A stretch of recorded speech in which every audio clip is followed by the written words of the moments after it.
Atlantiques Gallery brings to you a professionally restored and framed artwork, Pastoral Landscape. Unknown, Europe, 19th century, oil on board, mid to late 19th century. Oil on board, mid to late 19th century, with strong wall presence. See more at atlantiques.co.uk. Its appeal is atmospheric. Depth, light and setting give the composition strong decorative presence and an immediate place in a collector's interior.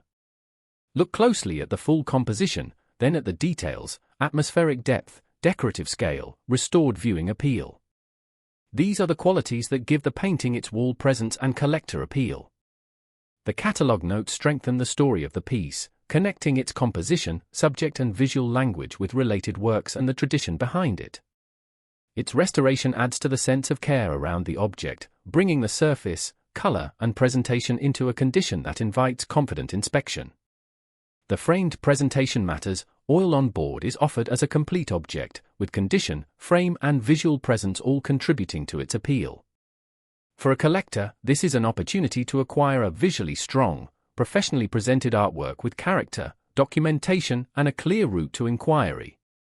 Visit atlantiques.co.uk, review the artwork page, and contact Atlantiques Gallery to request information or make an offer.